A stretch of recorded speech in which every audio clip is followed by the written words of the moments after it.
Hola, bienvenidos al podcast Sonido de Victoria. Vivimos en un mundo lleno de voces queriendo nuestra atención, a quién escuchar, en quién creer y confiar.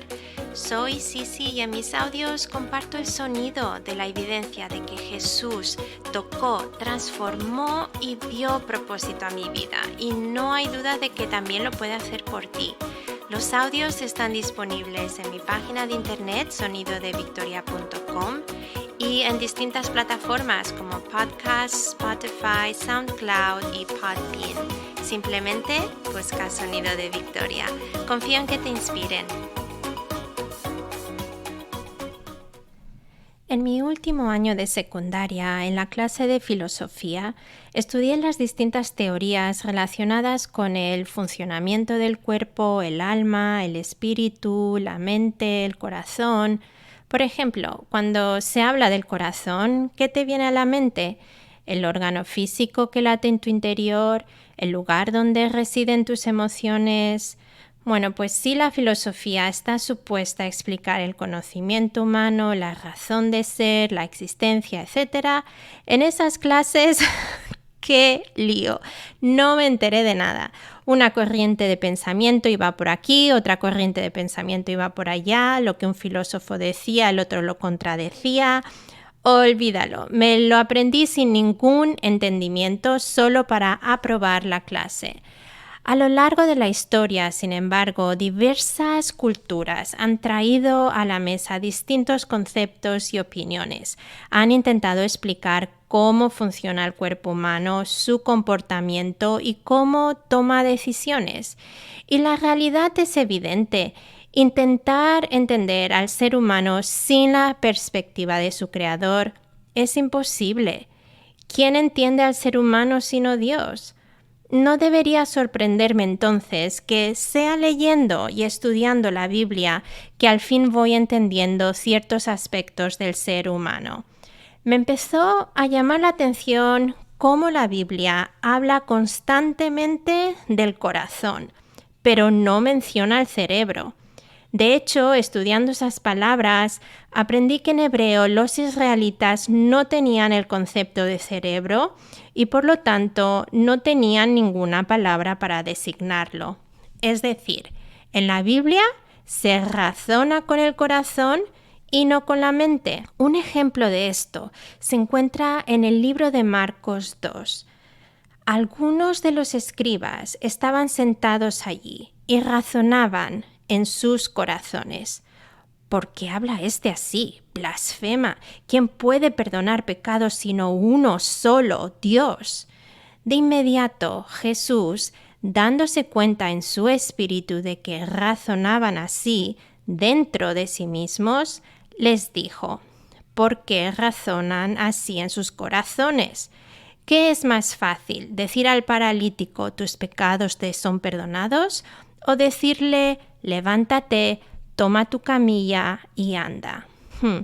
Impresionante que Jesús escuchara los pensamientos de sus corazones, ¿verdad? Los escribas no habían dicho nada en voz alta. Estaban pensando dentro de sí mismos y en sus corazones, no en sus mentes, no en sus cerebros.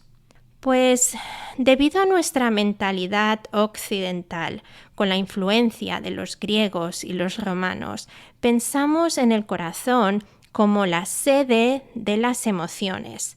¿Dónde se encuentran tus emociones? En el corazón, decimos. Pero en la mentalidad hebrea, el corazón es la sede de los pensamientos. ¿Dónde se encuentran tus pensamientos? En el corazón. Corazón es el término relacionado con el ser humano más citado en la Biblia. Quizá por eso deberíamos prestar atención, ¿no crees? ¿Qué te parece si miramos algunos versículos y aprendemos juntos la importancia del corazón desde la perspectiva de Dios? Empecemos mirando la primera vez que se utiliza la palabra corazón en la Biblia. Se encuentra en Génesis 6, 5 al 6. El Señor vio que era mucha la maldad de los hombres en la tierra y que todos los planes y pensamientos de su corazón eran siempre los de hacer solo el mal, y le pesó al Señor haber hecho al hombre en la tierra. En el primer uso de la palabra corazón, vemos que es el corazón el que se encarga de los pensamientos y las intenciones. Los hombres pensaron en el corazón y ejecutaron lo que habían decidido en el corazón. Todo lo que habían decidido hacer fue malo, hasta el punto de que Dios envió el diluvio en la época de Noé. ¡Wow! El primer uso de la palabra corazón, y no es nada bueno para la humanidad. El hombre dejó claro que no tenía ningún interés en hacer las cosas como Dios las había establecido. Quiso hacer lo que le dio la gana, sin la estructura de Dios, sin el pensamiento de Dios, sin el corazón de Dios. Si somos sinceros con nosotros mismos, cuando miramos el mundo hoy, miles de años después del diluvio, no parece que haya mucha diferencia en la condición del corazón del hombre. Y por eso, el siguiente versículo es sumamente importante. En Jeremías 17 leemos: engañoso es el corazón, más que todas las cosas, y perverso. ¿Quién podrá conocerlo? Yo, el Señor, investigo el corazón y examino los riñones, para dar a cada uno según sus caminos, según el fruto de sus obras. Apriétate bien el cinturón, porque además del corazón, aquí Dios está hablando de otro órgano del cuerpo, los riñones. Si pensabas que el corazón ya de por sí es un lugar profundo para investigar, ahora Dios habla también de los riñones, una parte más profunda todavía. No sé tú, pero yo entiendo perfectamente con este versículo que a menos que permitamos que Dios entre a nuestras áreas más profundas, el ser humano escogerá el camino equivocado. El Salmo 16 dice algo súper interesante. Bendeciré al Señor, quien me aconseja. Aún en las noches, mis riñones me enseñan.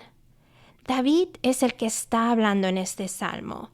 David es un personaje bíblico muy importante y sin embargo la Biblia nos permite ver cómo no fue un hombre perfecto.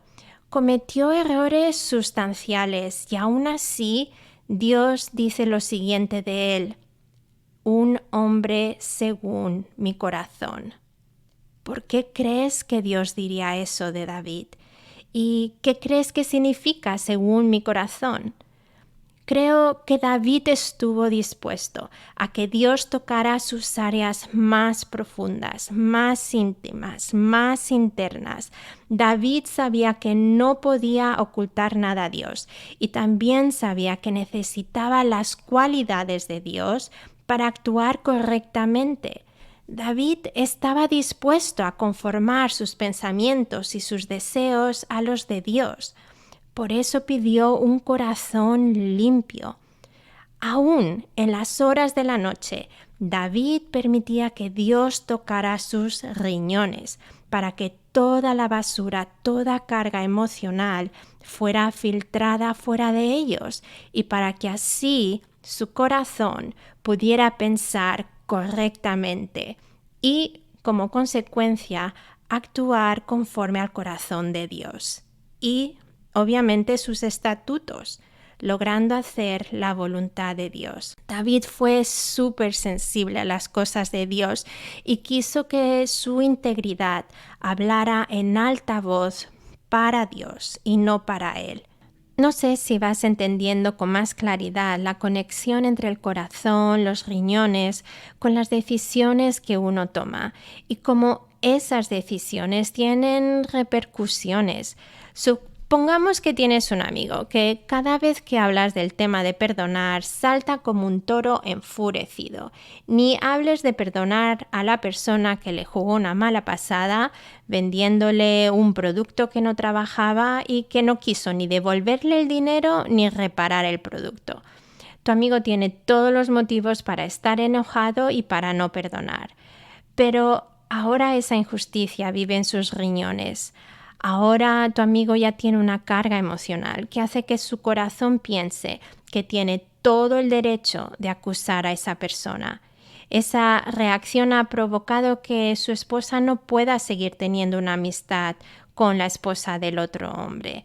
Y esa quizás es la perspectiva del ser humano. Sin embargo, la perspectiva de Dios la podemos ver en las palabras de Jesús en Mateo 18. Pedro, acercándose entonces a Jesús, le preguntó: «Señor, ¿cuántas veces he de perdonar a mi hermano si me ofende? ¿Hasta 7 veces?» Jesús le contestó: «No te digo hasta 7 veces, sino hasta 70 veces 7». Y es que el reino de los cielos puede compararse a un rey que quiso hacer cuentas con la gente que tenía a su servicio. Para empezar, se le presentó uno que le debía 10,000 talentos, y como no tenía posibilidades de saldar su deuda, el amo mandó que los vendieran como esclavos a él, a su esposa y a sus hijos, junto con todas sus propiedades, para que así saldara la deuda. El siervo cayó entonces de rodillas delante de su amo, suplicándole: «Ten paciencia conmigo, que yo te lo pagaré todo». El amo tuvo compasión de su siervo, le perdonó la deuda y lo dejó ir libremente. Pero al salir, aquel siervo se encontró con uno de los compañeros que le debía 100 denarios. Lo sujetó violentamente por el cuello y le dijo: «Págame lo que me debes». Su compañero se arrodilló delante de él, suplicándole: «Ten paciencia conmigo, que yo te lo pagaré». Pero el otro no quiso escucharlo, sino que fue y lo hizo meter en la cárcel hasta que liquidara la deuda. Los demás siervos, al ver todo esto, se sintieron consternados y fueron a contarle al amo lo que le había sucedido. Entonces el amo hizo llamar a aquel siervo y le dijo: «Siervo malvado, yo te perdoné toda aquella deuda porque me lo suplicaste. En cambio, tú no has querido compadecerte de tu compañero como yo me compadecí de ti». Y enojado, el amo ordenó que fuera torturado hasta que toda la deuda quedara saldada. Esto mismo hará mi Padre Celestial con aquel de vosotros que no perdone de corazón a su hermano. ¡Wow! ¡Wow! Estas palabras de Jesús son tan poderosas que terminaré con ellas. Nuestra manera de pensar no es la manera de pensar de Dios. La manera que tenemos de hacer las cosas tampoco es la de Dios. Podemos ver que en hebreo, en la Biblia, el corazón es el centro del pensamiento humano, pero sobre todo es el centro de la vida espiritual. Van unidas.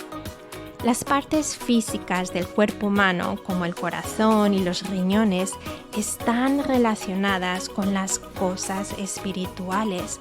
No es de extrañar que en Proverbios 4:23 se nos diga que guardemos el corazón, porque de él mana la vida. Con el corazón podemos escoger. ¿Escoger qué? La fe que limpia el corazón, que renueva el corazón.